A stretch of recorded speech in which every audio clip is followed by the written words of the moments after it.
Well, hello, Milo and Addie. I'm so excited to share this story with you today. After each of our Super Kids lessons, toward the end, like the last lesson we do typically, we will always have a fun little story to read together, to share. I'll share with you. We're going to do a little talking about our story, a little introduction before I start reading it.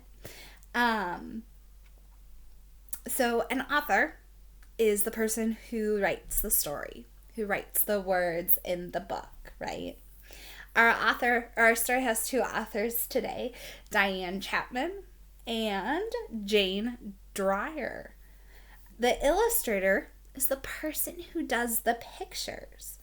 In this story, a little different. Our story doesn't have any pictures, but I thought to make it a little fun, I printed off some pictures that I'll use as I'm telling the story so that you can kind of visualize what's going on.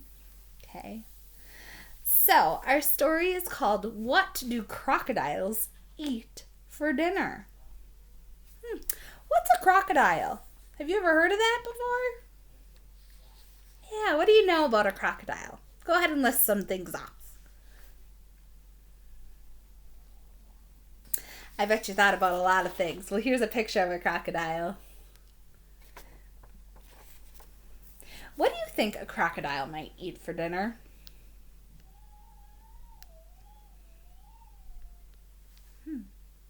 I think they might eat like a fish, maybe? I don't know.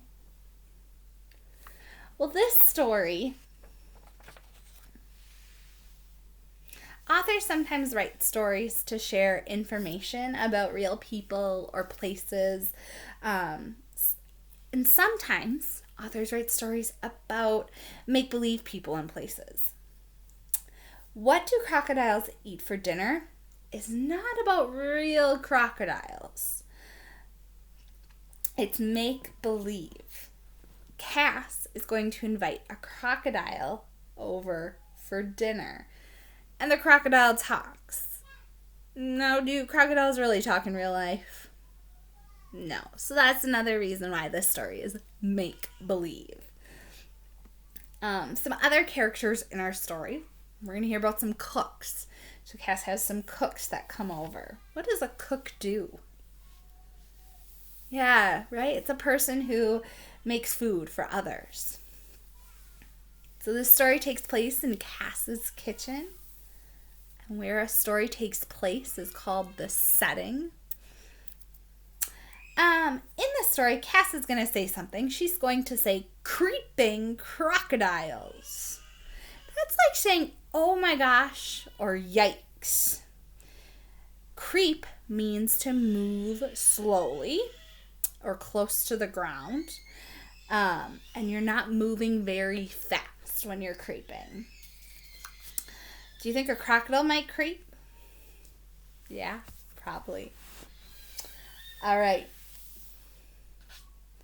So as I'm reading, I want you to listen to find out what happens when Cass invites a crocodile to her house for dinner. Here we go. What Do Crocodiles Eat for Dinner?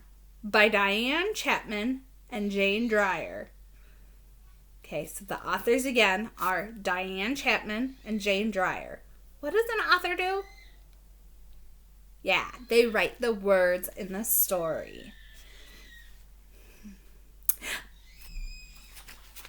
Creeping crocodiles, said Cass. My friend, the crocodile, is coming to dinner tonight. What do crocodiles eat for dinner? I'll need some cooks to help me. I'll call them now. Cass called 4 cooks and they came over right away. Hello, she said as soon as they arrived. I'm glad you're here. I'm having a crocodile for dinner tonight. I know crocodiles like to eat things that begin with K.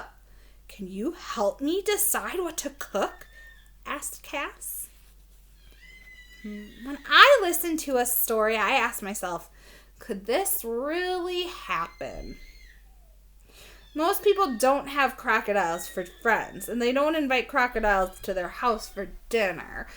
Oh, crocodiles are wild animals. I think this story is about something that couldn't really happen. It's make-believe. The first cook said, I can cut carrots.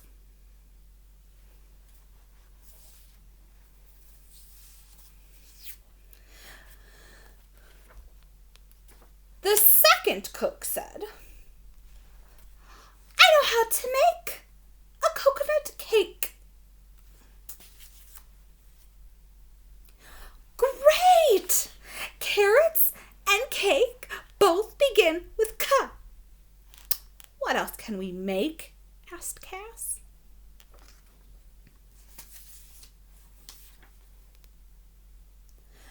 How about some creamy custard? Said the third cook. And I'll make cocoa cookies, the fourth cook said. Okay, cocoa cookies and custard both start with K. Let's get started. The crocodile will be here any minute, said Cass. While Cass was setting the table, the first cook cut up the carrots. The second cook made a cake. The third cook mixed some custard. And the fourth cook stirred some cocoa cookies. Suddenly, there was a loud knock at the door. It was the crocodile. Cass opened the door and said, Come in. We're almost ready for dinner. Good, smiled the crocodile. The crocodile crept into the room and slowly moved toward the table. His big eyes looked all around the kitchen to see what he would have for dinner. The first cook brought out cut carrots. Here are some carrots, crocodile, said the cook.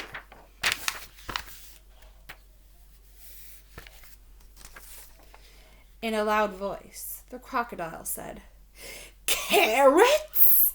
Crocodiles don't eat carrots. The first cook crept away. The second cook brought the cake. Here's a cake, crocodile. In a loud and fierce voice, the crocodile said, Cake? Crocodiles don't eat cake. The second cook crept away. The crocodile spoke in a fierce voice. What do you think that means? Yeah, he's sounding kind of angry, right? Let's keep reading. Cass was getting worried. She wondered what crocodiles did eat for dinner. The third cook brought some custard. Here's some custard, crocodile. Make a prediction. What do you think the crocodile will say next? Why do you think he's going to say that? Let's find out what he says. In a louder and fiercer voice, the crocodile said, Custard? Crocodiles don't eat custard! The third cook crept away. Finally, the fourth cook brought the cocoa cookies. Here are some cocoa cookies, crocodile.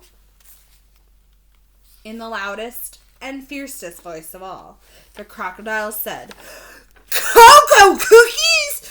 Crocodiles don't eat cocoa cookies!"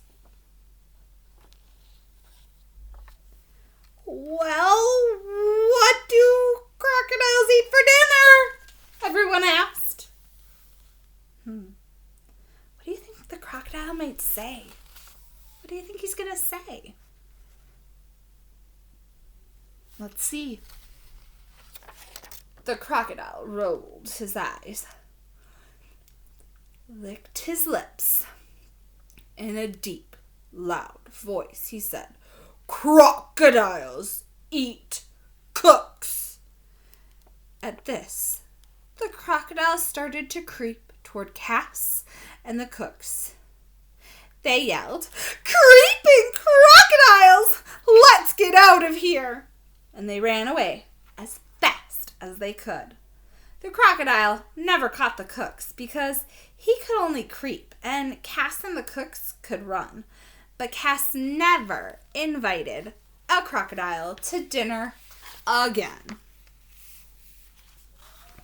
So what happened each time a cook offered the crocodile some food? Yeah, the crocodile yelled that he didn't like that stuff, right? And then the cooks what? How did they move away? Yeah, they crept away, right? Were you surprised when the crocodile said the crocodiles eat cooks? How did you think it might have ended? Do you like make-believe stories where animals talk? Why or why not? Yeah. Good. You can always go back and listen to this story again on the parent portal. I have assigned it to you. So if you want to go back and listen to it again later today or a different day, it'll be on there for you to listen to. It's always great to go back and listen to stories. It helps us practice something called fluency, to hear someone else read and how they change their voices. If you heard me change my voice each time with the crocodile getting a little bit more angry every time. So you can go back and listen to that story again. I hope you enjoyed it. Now you're going to take out those journals, those Super Kids journals, and I want you to draw a picture of your favorite part of the story and then have an adult write what your favorite part was on the ice cream lines.